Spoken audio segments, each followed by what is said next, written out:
The elders had only one rule about humans: never challenge them. It was not a metaphor or a suggestion, nor one of those rules where exceptions might exist. It was an absolute, carved into the very structure of reality. The Kortak, a species notorious for their warrior culture, their total lack of humor, and their unshakable belief that they were the toughest in the galaxy, thought the rule was ridiculous. And the Kortak had very strong opinions about ridiculous rules. Fear propaganda, growled Warlord Rizal, a reptilian brute nearly 12 feet tall, his scarred face resembling something that had lost a fistfight with a meteorite. The elders are weak. They let those fragile little primates spread across the stars like an uncontrolled fungal infection. His generals, massive, armored, and equally unconcerned with self-preservation, nodded eagerly. Humans are overrated, barked General Varric, slamming the table so hard that cracks spread across its surface. Their so-called warriors barely wear armor. They ride around in thin shells of metal they call tanks. Tell me, what kind of civilization names its deadliest weapon after a storage container? There were many possible answers to that question. None of them would have changed the fact that the Kortak had already made up their minds. They issued a very public declaration, a duel of honor against humanity. Not just any duel, but one that would finally prove these pink-skinned legends were no invincible monsters. The elders who heard the announcement wore the same expression one might have upon watching a child run cheerfully toward an erupting volcano. The Kortak have chosen death, muttered Archsage Toval, shaking his head. His anxious assistant asked if they should intervene, but Toval only gave a long stare. Have you ever tried stopping a species as arrogant as the Kortak? When the assistant admitted no, Toval replied, then there's your answer. Humanity's reaction was confusion. Some thought it was a bad joke, others suspected some kind of interstellar publicity stunt, and at least one ambitious lawyer tried to trademark the phrase Honor Duel of May. When the challenge finally reached Earth's official channels, mostly a cluster of overworked bureaucrats who had seen far too much in the past few decades, the reaction was a weary, now what do they want? They want to fight us, groaned Ambassador Elena Morov, massaging her temples. Supreme Strategist Omar Razik sipped his coffee. This time it's a duel of honor. 1 against 1. When asked if the Kortak hadn't heard what happened to the last species that tried that, Razik shook his head. They know. They think those were isolated incidents. This is just Darwinism in action. Earth's official reply was simple. No, thank you. The Kortak were outraged. They demanded satisfaction. Humanity declined politely again. The Kortak took this as an even greater insult. After weeks of frustration, diplomatic missteps, and at least one unfortunate moment where a human ambassador's polite hand gesture of after you was misinterpreted as your mother smells like wet socks, the duel was officially scheduled. The galaxy held its breath. Everyone knew one thing about humanity: they never started the fight. But if you forced them into one, you would not like how it ended. Warlord Brazal was thrilled. The humans have accepted our challenge. Soon the galaxy will watch the Kortak triumph over those soft-bellied primates. His war council erupted in cheers. Cups clashed. Warriors headbutted each other in celebration, the Kortak equivalent of a polite handshake. Only General Varric hesitated. He had spent 6 weeks researching humanity, and what he found unsettled him. My lord, are we certain this is wise? Brazal narrowed his eyes. You dare doubt our strength? Varric quickly shook his head. Of course not, but I came across troubling reports. Did you know humans once fought entire wars over spices? An entire war for salt, another for tea, and my personal favorite, a global conflict because a prince they didn't even like was assassinated. The chamber went silent. That can't be true, whispered one strategist. It absolutely is, Varric replied. And it gets worse. I found references to something called the Florida Incident. The files are classified in 47 languages. Unease rippled through the council. A junior officer protested that humans had laws, rules of combat, and treaties. Varric sighed, only because they chose to write them. I also found evidence of an age they called the Wild West. Their laws were suggestions at best. And during that time, not only did they survive, they thrived. He activated a hologram. A grainy image of a human, standing on a wooden board, surfing on a shark. The chamber erupted. Impossible. No creature can do that. Look at his face, Varric said grimly. He's enjoying it. Brazal clenched his fists. Enough fear-mongering. The duel is set. We will not retreat. When asked who would represent them, Brazal grinned. Only the greatest warrior the Kortak have ever known. The Titan of Blood, the Colossus of Wrath, the name that makes our enemies tremble. The council held its breath as a massive figure ducked through the doorway, the frame collapsing under his bulk. Nearly 10 feet tall, covered in ceremonial scars, hefting a battle axe for no reason at all, General Frexnor radiated pure aggression. Someone called for glory. He boomed. Varric muttered, "We're going to die, aren't we?" But Brazal clapped him on the back. "Nonsense. Soon the galaxy will remember this day as the moment the Kortak ascended to greatness." The duel was set. The countdown had begun. Somewhere in the depths of space, the elders quietly prepared their "We told you so" speech, in every known language. The Kortak fleet arrived in Earth orbit with all the subtlety of a drunken asteroid. They wanted humans to notice, to feel fear, respect, awe. Instead, they got confusion. Commander, we've got another one," said Lieutenant Jake Holloway, squinting at his monitor. Commander Lucia Alvarez didn't even look up from her coffee. "Who is it this time?" "The Kortak, big scaly guys, look like angry pineapples with legs." Alvarez sighed. "And what do they want?"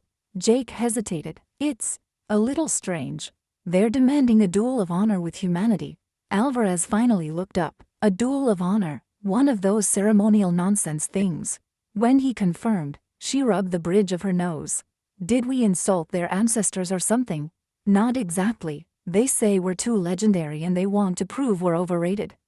Alvarez stared at him. "So they challenged us to a fight, just to see if fighting us was worth it."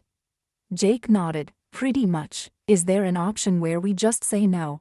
"We tried. They got angrier." "Of course they did," she groaned. "All right, what are their demands?" "1-on-1, their champion against ours. They say it has to be someone who embodies the greatest warrior spirit of humanity." Alvarez thought for a moment. "Send them Greg." Jake blinked. "Greg, the logistics guy, the Greg who wears cargo shorts to formal events. The Greg who brought his own folding chair to a diplomatic summit because he didn't trust alien furniture." Alvarez nodded. "That's our man." Jake stared. "Should we at least tell Greg?" Alvarez shrugged. "Just put him on a shuttle and tell him there's free beer at the destination." And so, aboard the Kortak flagship, General Frexnor prepared for glory. In the ritual chamber he flexed his massive, scarred arms while a dozen priests chanted war hymns. His armor, supposedly forged from the bones of 1,000 enemies, though in truth it was closer to 6, which was still impressive, gleamed under the lights. His ancestral battle axe shone with homicidal luster. "When the human champion arrives, I will tear him apart within minutes." Truly, a battle for the ages. The priests cheered, until the alarm blared. The human approaches. The doors slid open. Greg walked in, cargo shorts, flip-flops, a Hawaiian shirt, a beer can in hand. "Hey," he said casually, taking a sip. "Nice place. Bit dramatic, though. The silence was so heavy it could have swallowed a moon." Frexnor blinked. "This is your champion." Greg pointed finger guns. "You got it, buddy." The Kortak exchanged nervous glances. Where was the armor, the weapons, the aura of imminent violence? Greg scratched his stomach. "So what's the deal? Arm wrestling, thumb war, eating contest?" Frexnor snarled. "This is a combat of honor." Greg nodded. "Got it. Same old rules then. No eye gouging, no low blows." "There are no rules," roared Frexnor. Greg raised an eyebrow. "No rules, huh?" He crushed the beer can against his forehead and let out a roar. Not just any roar, but the sound of 10,000 bad decisions compressed into one declaration of absolute chaos. Somewhere in the galaxy, an elder shivered without knowing why. For the first time in his life, Frexnor felt doubt. Greg wiped foam from his forehead. "All right, big guy, what's it gonna be? Fist fight, dance off, foot race?" "Fair warning, my leg's kinda tight, so if we're running I'll need a stretch." The priest shifted nervously. This was not how duels worked. The challenger was supposed to tremble, beg for mercy, or deliver a final monologue about honor before dying gloriously. "Not this." Frexnor ground his teeth. "It will be combat of strength. Hand to hand, No weapons, no armor, only the raw power of our species. Greg rolled his shoulders. Perfect. Just so you know, I'm what you'd call a weekend brawler. A warrior of Earth, Frexnor demanded. Greg shrugged. Kinda. You ever hear of Tuesday night bar fights? Frexnor hadn't, but the horrified looks from the human diplomats suggested it was something terrifying.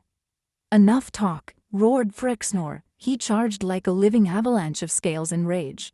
Greg sidestepped. Frexnor slammed headfirst into the arena wall. Silence. Greg winced. Oof. Rookie mistake. Charging in without watching your footwork. Frexnor snarled, tore free, and swung a punch heavy enough to shatter stone. Greg leaned back just enough to let it miss. Close one, big fella. I almost felt the breeze. Blow after blow rained down, every strike brutal enough to crush bone. Every one missed by inches. Greg didn't dodge like a trained fighter. He moved with the lazy, irritating sway of someone sidestepping people at a buffet line. The Kortak spectators were horrified. Their champion was being mocked. Finally, Frexnor unleashed one final, devastating punch. Greg caught it, effortlessly, just one calloused human hand gripping a scaled fist like it was a grocery bag.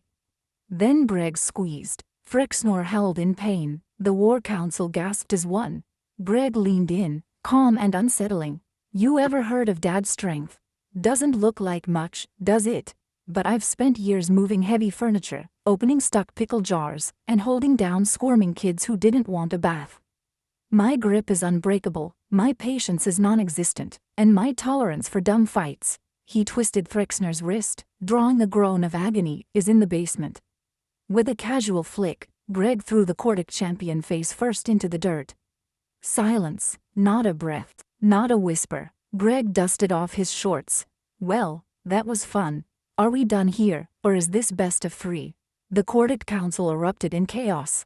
Their greatest warrior, a living legend, had been humiliated by a human whose closest brush with combat was arguing barbecue techniques at family cookouts. Frexnor lay on the floor, staring at the ceiling, pride in ruins. Greg burped loudly. Phew, had some power behind it. So, I win, or do we make it best of three? From the crowd came a nervous whimper. Overlord Brazal had seen enough. He slammed the war table. This is an outrage. From the VIP box, Ambassador Elena Morov sighed like a babysitter wrangling hyperactive children. Here we go. Brazal pointed at Greg. That was not a legitimate duel. Greg raised his hands. Buddy, I followed your rules. No weapons, no armor, just hand to hand. Not my fault your guy didn't have a backup plan.